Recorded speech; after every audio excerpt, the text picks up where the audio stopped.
What is going on, guys? Gears of Skorge here, and in today's video I'll be going over all the TU3 information. That's all the title update 3 information that you're ever going to need.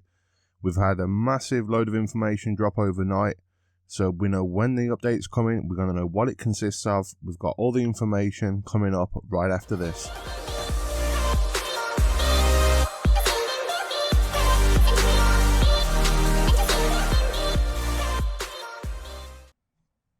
What is going on, guys? Hopefully you're having a really good day. So I'm just going to quickly go over through all the title update 3 information that has just dropped. So title update 3 for Gears of War 4 is releasing 10 AM PDT on January the 10th of 2017. So that's, if you're in the UK, it's going to be 6 PM in the evening time. We're already on the 10th, but obviously if you're in PDT time zone, it's going to be 10 AM for you. Note, there may be disruption from 9 AM PDT, so that's from 5 o'clock onwards in the UK, as we transition to the new title update. We recommend not starting any extended gameplay sessions over this time. So obviously, without saying, so we've got the time of when the update is going to be releasing, and now we'll jump straight on into the information of what it consists of. So Series 2 release and 2 new maps. So we've got 2 new maps, and Series 2 of our Gear Pack content arrives, with Title Update 3 delivering hundreds of new cards to collect. We'll be announcing more details on this tomorrow morning PDT, so stay tuned for all that information. So straight off the bat, this is what I don't like. We've had an update on the update the other day. Today we've had another update on the update, and then now they're saying a little bit later on we'll have an update on the update, even though it's releasing today or later on. And it's just like, how many updates do you want to give us before you give us the information? And it's like, oh, I don't know, man. We seem to be waiting forever for this. But yeah, so it's definitely coming tomorrow, 6 o'clock in the UK, 10 AM PDT. That's when the actual title update will come. We'll have 2 new maps, and we'll have the whole host of weapon skins and character skins to create. And yeah, so that's going to be great. So let's move on to the other information that's in the title update, which I think is probably, I think this is probably one of the best title updates we've had, in terms of combating everything we wanted anyway. So, combating quitters phase 1. Combating quitters has been a top priority for us at the studio. We've been working hard since launch to introduce a new punitive measures in Gears of War 4 that encourage staying to the end of the match and actively participating in core and social play. So, straight off the bat, we know that this is going to be bad news. If you're the type of person that quits, you might not want to stick around. Okay, so as of TU3, we're introducing new features as a first phase of updates to combat quitting in core and competitive. As part of this update, players who quit a core or competitive match will now be suspended from all matchmaking of any kind for a limited time to discourage their behaviour, with the biggest time punishments going to the first player who quit the match. In addition, the more you quit, the longer your suspension you will receive from playing matchmaking. So if you're in a game 5v5 and you're the first person to think, oh, I'm going to quit because I can't handle this, you're going to get a longer time ban, because then if your teammates follow you and say, well, I can't really stay in, this isn't fair, they're still going to get a timeout for quitting the game, but not as severe as yours. And what's really good is a lot of quitters come out with this really good excuse saying that, well, what if my connection dropped? Well, if your connection's that bad that you keep dropping, you shouldn't really be playing Gears of War Online. I've not been disconnected since the first month of Gears of War. Ever since then, my connection's been rock solid. So I've had no excuses. I've had no problems. My friends have had no problems. But in case you're that type of person and you do have bad internet, or you're just using it as an excuse, they've got a brilliant method here which is absolutely perfect.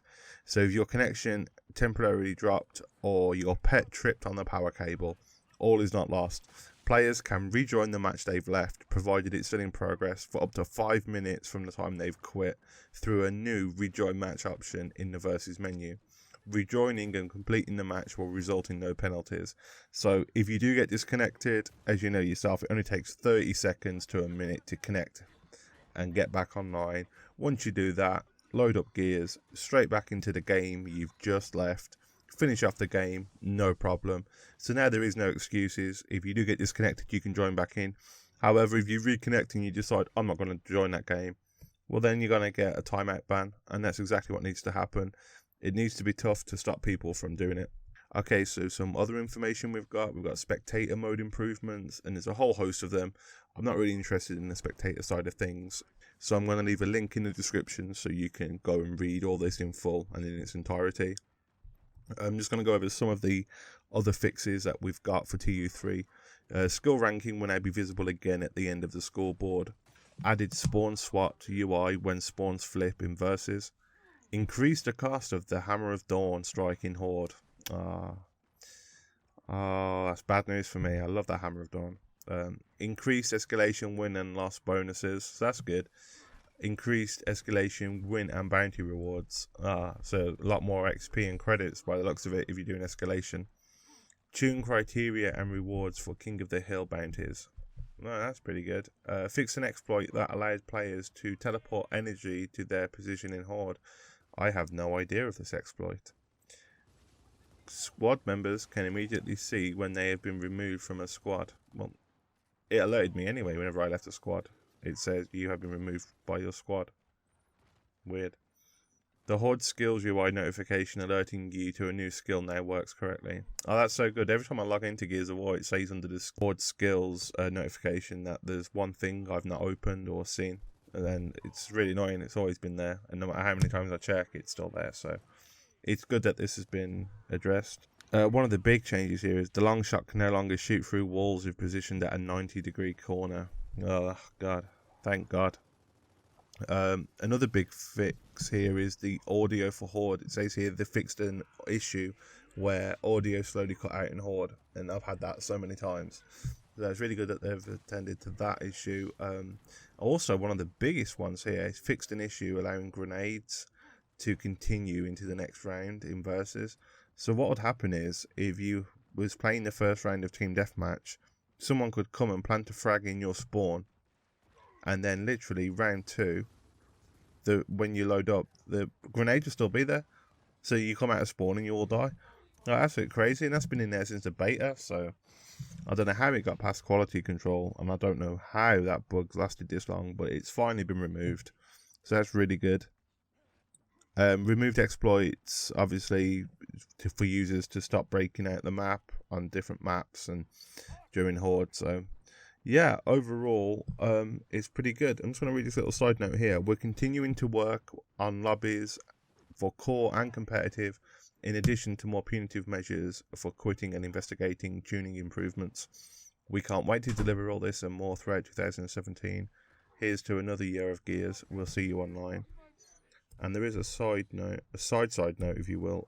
Just to add, despite being listed above, we have additional announcements tomorrow, so stay tuned. Likewise, weapon tuning and crossplay is still in the works, and we are hoping to have these items finalised by the end of the month. We will be providing updates over the coming weeks regarding both these items. So it looks like the weapon tuning didn't make it into the TU3, but they say hopefully by the end of the month. So fingers crossed we get that. But we've had so much information. We've had the new weapon skins, the new character skins that are going to be coming with TU3. We've had all the changes that we've just talked about, including the quit penalties and whatnot. And we've even got the 2 new maps that they've been very tight-lipped about. Fingers crossed for River. I've got a sneaky feeling we're going to get River, but I could be wrong. But yeah, that's it from me, guys. Hopefully you enjoyed this quick video. I'm just narrowing down all the key points for you. And as I say, there will be more information dropped later on regarding TU3. And it's actually going to release at 6 o'clock this evening in the UK and 10 AM PDT in America. So yeah, take care. If you like this video, teabag the fuck out that like button. You share this video around if you really enjoyed it. Subscribe to my channel to make sure you never miss anything that I post. And as always, I'll catch you guys next time, but stay Skorgous.